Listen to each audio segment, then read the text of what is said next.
Hello learners, welcome to Sure Question Academy. Please watch the videos, like and subscribe to the channel. Hi, ഇന്നത്തെ ക്ലാസ്സിലേക്ക് സ്വാഗതം. പരീക്ഷകളിൽ പലപ്പോഴും നമ്മളെ കുഴപ്പിക്കുന്ന എന്നാൽ വളരെ എളുപ്പത്തിൽ മാർക്ക് നേടാൻ കഴിയുന്ന ഒരു സർക്യൂട്ട് ചോദ്യമാണ് നമ്മൾ ഇന്ന് പഠിക്കുന്നത്. ആദ്യം ഭാഗം എ ശ്രദ്ധിക്കൂ. 6 ഓം പ്രതിരോധമുള്ള 3 റെസിസ്റ്ററുകൾ എങ്ങനെ ബന്ധിപ്പിച്ചാലാണ് ആകെ 9 ഓം പ്രതിരോധം ലഭിക്കുക? അതിന്റെ കാരണം കൂടെ നമ്മൾ വ്യക്തമാക്കണം. ശരി, ഇതിന്റെ ഉത്തരം എങ്ങനെയാണെന്ന് നോക്കാം. 9 ഓം എന്നത് 6നേക്കാൾ കൂടുതലും എന്നാൽ 12നേക്കാൾ കുറവുമാണ്. അതിനാൽ നമ്മൾ സീരീസും പാരലലും ചേർന്ന ഒരു രീതി ഉപയോഗിക്കണം. ആദ്യം നമ്മൾ 2 6 ഓം റെസിസ്റ്ററുകൾ സമാന്തരമായി ഘടിപ്പിക്കുന്നു. അതിന്റെ സഫല പ്രതിരോധം കണക്കാക്കാം. 1/Rp = 1/6 + 1/6. ഇത് കൂട്ടുമ്പോൾ 2/6, അതായത് ലഘൂകരിക്കുമ്പോൾ കൃത്യമായി 1/3 എന്ന് കിട്ടും. അതുകൊണ്ട് ഇവിടുത്തെ പാരലൽ റെസിസ്റ്റൻസ് 3 ഓം ആണ്.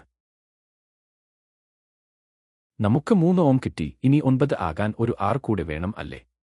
അതിനാൽ ഈ 3 ഓം കോമ്പിനേഷനെ മൂന്നാമത്തെ 6 ഓം റെസിസ്റ്ററുമായി ശ്രേണിയിൽ ഘടിപ്പിക്കുന്നു. അപ്പോൾ ആകെ പ്രതിരോധം എത്രയായിരിക്കും?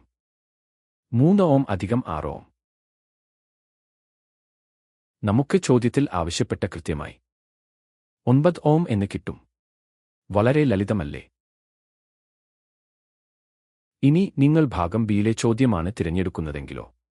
നമുക്ക് അതുകൂടെ ഒന്ന് നോക്കാം. ഈ കാണുന്ന സർക്യൂട്ടിലെ 2 ഓം റെസിസ്റ്റർ മാത്രം എത്ര പവർ ആണ് ഉപയോഗിക്കുന്നത് എന്ന് കണ്ടുപിടിക്കണം. ഈ സർക്യൂട്ട് ഡയഗ്രം ഒന്ന് ശ്രദ്ധിച്ചു നോക്കൂ. 6 വോൾട്ട് ബാറ്ററിയും 2 റെസിസ്റ്ററുകളും സീരീസ് ആയി ഘടിപ്പിച്ചിരിക്കുന്നത് കാണാം.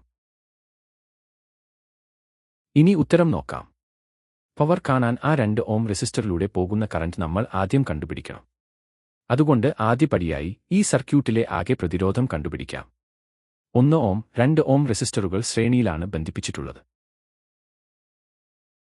അതുകൊണ്ട് ആകെ പ്രതിരോധം 1 + 2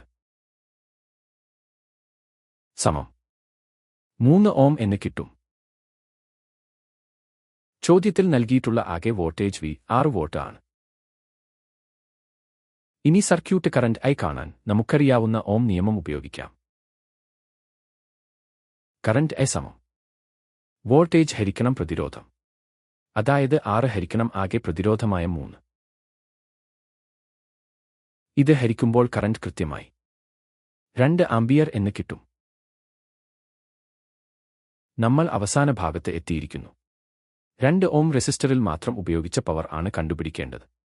നമുക്ക് കറന്റും പ്രതിരോധവും അറിയാവുന്നതുകൊണ്ട് ഉപയോഗിക്കേണ്ട ഫോർമുല പവർ P = I²R.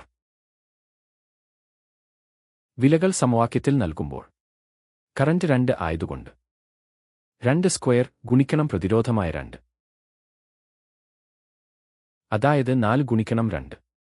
അന്തിമ ഉത്തരം 8 വാട്ട് എന്ന് കിട്ടും. ഉത്തരത്തിനൊപ്പം എപ്പോഴും യൂണിറ്റ് എഴുതാൻ പ്രത്യേകം ശ്രദ്ധിക്കണം കേട്ടോ. ഗംഭീരം. ഇതുപോലെ ആശയങ്ങൾ മനസ്സിലാക്കി പഠിച്ചാൽ മുഴുവൻ മാർക്കും നേടാൻ നിങ്ങൾക്ക് കഴിയും.